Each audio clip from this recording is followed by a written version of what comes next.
मिथिलेश जी बिजली विभाग में एसडीओ थे और इसी साल सेवानिवृत्त होने वाले थे। उनकी पत्नी उर्मिला जी का मन था कि रिटायर होने के बाद वो अपने इकलौते बेटे दुर्गेश, जो गुड़गांव की एक आईटी कंपनी में सॉफ्टवेयर इंजीनियर था, और बहू भी गुड़गांव की ही दूसरी कंपनी में सॉफ्टवेयर इंजीनियर थी। बेटे ने गुड़गांव में ही अपना फ्लैट खरीद लिया था। अब उर्मिला जी का मन था कि अपने बेटे, बहू और पोते पोतियों के साथ रहें। पति जब नौकरी कर रहे थे, पति के साथ रहना उनकी मजबूरी थी। उर्मिला जी ने जब अपनी इच्छा अपने पति मिथिलेश जी से बताई, मिथिलेश जी ने बेटे बहू के साथ रहने से साफ मना कर दिया। उर्मिला, कैसी बात कर रही हो? तुम्हें पता नहीं है, बेटा और बहू दोनों नौकरी करते हैं। मैं नौकरी से रिटायर हुआ हूँ, जिंदगी से नहीं। हाँ, साल में एक बार मिलने चले जाएंगे, वो अलग बात है।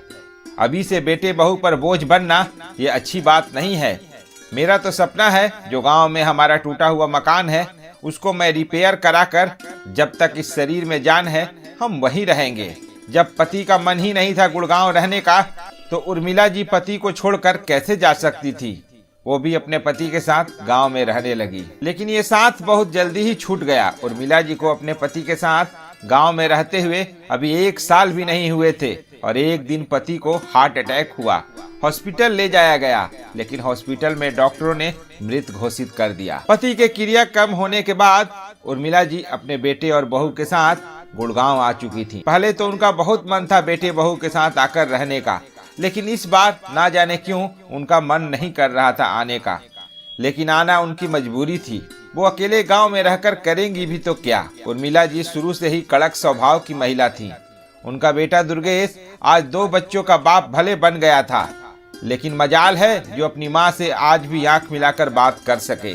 गुड़गांव आने के बाद उर्मिला जी ने देखा कि बेटे बहू के घर में सारा सामान अस्त व्यस्त पड़ा हुआ है।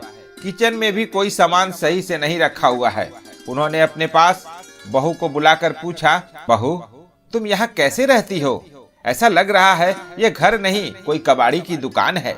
अब उर्मिला जी को कौन बताए कि बड़े शहरों में जब पति पत्नी दोनों नौकरी करते हैं तो उनके घर का हाल ऐसा ही होता है। उर्मिला जी की बहू नंदिनी ने कहा, माँ जी, आपको तो पता ही है कि हमें सुबह ऑफिस के लिए घर से 8 बजे ही निकल जाना होता है। घर में झाड़ू पोछा तो नौकरानी कर जाती है, लेकिन और चीज करने का हमारे पास समय कहाँ होता है। उर्मिला जी ने कहा, बहू, मैंने तो शुरू से ही दुर्गेश से कहा है कि जब तुम नौकरी करते ही हो तो बहू को नौकरी करने की क्या जरूरत है। नंदिनी ने कहा, माँ जी, सिर्फ नौकरी जरूरत के लिए नहीं की जाती है। मैंने भी आखिर इतनी पढ़ाई की, मेरे पापा ने मुझे इंजीनियरिंग कराया, वो इसलिए नहीं कि मैं घर पर बैठे रहूं। और आज महानगर में एक अच्छी लाइफ स्टाइल जीना है।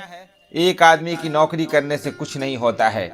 दुर्गेश की तनख्वाह तो बच्चों की पढ़ाई और घर की ईएमआई में ही खत्म हो जाता है।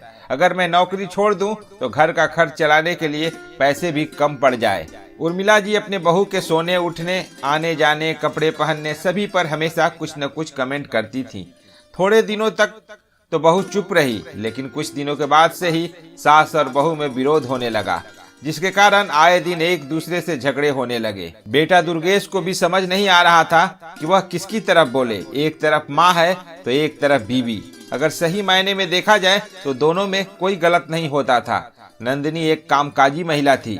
उस नजर से देखें तो घर को जैसा माँ चाहती थी वह कभी नहीं रख सकती थी। एक दिन दुर्गेश ने जब अपनी माँ से कह दिया, माँ, आप इन सब पचड़ों में क्यों पड़ती हैं? आपको अगर नंदिनी का बनाया हुआ खाना पसंद नहीं है तो घर आपका ही है, आपको जो इच्छा करे बनाकर खा लिया कीजिए। दुर्गेश का इस तरह से अपनी पत्नी का पक्ष लेना उर्मिला जी को अच्छा नहीं लगा। उन्होंने दुर्गेश से कहा, वाह बेटा दुर्गेश, आज तक तुमने मुझसे नजरें उठाकर भी बात नहीं की थी और आज पत्नी की तरफदारी कर रहे हो। मुझे इस घर में अब नहीं रहना है। कल ही मेरा टिकट करा दो, मैं गाँव जाऊंगी। जैसा भी हो मैं वहीं रहूंगी। मैं नहीं चाहती हूँ कि मेरी वजह से तुम दोनों के आपसी रिश्ते में कोई विवाद हो। दुर्गेश भी पत्नी और माँ के लड़ाई झगड़े से तंग हो चुका था और आखिरकार उसने अपनी माँ को गांव भेज दिया। दुर्गेश की बड़ी बेटी मधु बहुत अच्छी डांसर थी और दिल्ली में एक रियलिटी शो का ऑडिशन चल रहा था, तो उसने भी ऑडिशन दिया और फर्स्ट राउंड में सिलेक्ट हो गई और उसे फाइनल राउंड के लिए मुंबई बुलाया गया। अब परेशानी यह थी कि मधु अकेले मुंबई कैसे रहेगी। क्योंकि दुर्गेश और नंदिनी को ऑफिस में बिल्कुल भी छुट्टी नहीं था। वह मधु के साथ जा सके या तो मधु को अकेले जाना पड़ेगा। दुर्गेश नंदिनी अपनी बेटी के लिए इतना बड़ा मौका छोड़ना भी नहीं चाहते थे। तभी उनकी बेटी मधु बोली, पापा आप दादी के पास फोन करके बुला लीजिए, दादी मेरे साथ चली जाएगी। नंदिनी बोली, हाँ दुर्गेश, मधु सही कह रही है, तुम अपनी माँ को यहाँ बुला लो, गांव में आखिर वो अकेली रहती हैं। दुर्गेश ने अपनी माँ के पास फोन मिलाया। उधर से माँ ने हेलो किया। दुर्गेश अपनी माँ को प्रणाम कर बोला, माँ कैसी हो? उर्मिला जी बोली, मैं तो ठीक हूँ बेटा, तुम बताओ आज दिन में कैसे फोन कर दिया? रोजाना तो रात में फोन करते हो। माँ दरअसल बात यह है कि तुम्हारी बहू तुमसे बात करना चाहती है। इस बात पर उर्मिला जी ने कहा, अब बहू को मुझसे क्या काम आ गया है जो बहू मुझसे बात करना चाहती है? गांव आए मुझे 6 महीना से भी ज्यादा हो गया, आज तक तो बहू ने कभी मेरा हाल भी जानने की कोशिश नहीं की। नंदिनी ने दुर्गेश से फोन ले लिया था और फोन पर ही अपने सासू माँ को प्रणाम किया। उर्मिला जी ने अपने बहू को आशीर्वाद दिया, सदा सुहागन रहो। नंदिनी ने फोन पर ही अपनी सासू माँ को बताया कि मधु का एक रियलिटी शो में सिलेक्शन हो गया है और मुंबई उसके साथ जाने के लिए कोई नहीं है, अगर आप साथ में चली जाती तो। इतना कहना था कि उर्मिला जी ने कहा, इसमें भी कोई पूछने की बात है? बहू कल का ही मेरा टिकट करा दो, कल ही आ जाती हूँ मैं। दुर्गेश ने अपनी माँ का टिकट करा दिया था और गांव में ही अपने चाचा के लड़के से बोल दिया कि वह स्टेशन पर जाकर माँ को ट्रेन में बैठा दे। वो नई दिल्ली रेलवे स्टेशन से अपनी माँ को पिकअप कर लेगा। दुर्गेश अपनी पत्नी नंदिनी को भी समझा रहा था, देखो नंदिनी, इस बार माँ के साथ कोई लड़ाई झगड़ा मत करना, तुम्हें तो पता ही है माँ अकेली है, अब तो पापा भी नहीं है, अब आखिर माँ इस बुढ़ापे में कहाँ जाएगी? तुम्हें तो पता ही है जब पापा जिंदा थे तो माँ घर को अपने अनुसार ही चलाती थी। नंदिनी ने दुर्गेश से कहा, दुर्गेश इस बार मैं मम्मी को कुछ नहीं बोलूंगी, जैसे उनको इस घर को रखना है रखें। नंदिनी तो मन ही मन सोच रही थी कि उसकी सासू माँ यही रहे, लेकिन वो दुर्गेश से कह नहीं पा रही थी। लेकिन इस बार अपनी बेटी के डांस के बहाने जब सासू माँ आ रही हैं, तो वह उन्हें जाने देना नहीं चाहती थी। जब सासू माँ यहाँ नहीं रहती थी तो उसके बच्चे सिर्फ फास्ट फूड ही खाते थे, लेकिन उसकी सासू माँ के आ जाने से बच्चे घर का खाना खाना शुरू कर दिया था। पहले बच्चे बाहर का खाना खाकर आए दिन बीमार ही रहते थे, लेकिन जब से उनको घर के खाने का चस्का लगा तब से वो भी स्वस्थ रहने लगे। नंदिनी समझ गई थी कि सासू माँ कड़वी दवाई की तरह हैं, जो खाने में कड़वा तो जरूर लगता है लेकिन बीमारी को ठीक कर देता है। उर्मिला जी आते ही अपनी पोती के साथ मुंबई रवाना हो गईं। मुंबई जाने के बाद मधु टॉप 10 में जगह नहीं बना पाई और वह लोग गुड़गांव वापस लौट आए। इस बार उर्मिला जी ने भी सोच लिया था, परिवार के साथ रहना है तो ऊंच नीच तो होगा ही। उर्मिला जी की बेटी ने भी उर्मिला जी को समझा दिया था, माँ कैसे भी करो अब भैया के साथ ही रहो, जब एक जगह 2 बर्तन रहेंगे तो आपस में टकराएंगे ही। माँ तुम मान कर यह चलो कि भाभी तुम्हारी बहू नहीं बल्कि वह दूसरी बेटी हैं, फिर देखना तुम्हारे मन में कभी भी उनके प्रति गलत भाव नहीं आएगा।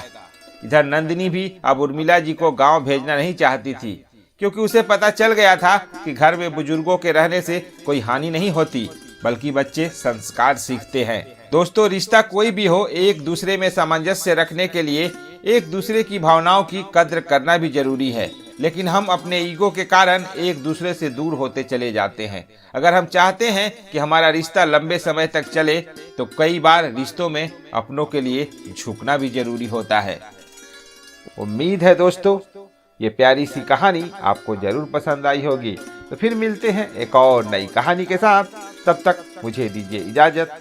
धन्यवाद। अगर इस चैनल पर पहली बार आए हैं तो चैनल को सब्सक्राइब कीजिए, साथ में लगे बेल आइकन को प्रेस कीजिए ताकि सबसे पहले हमारी कहानी आप सुन सकें।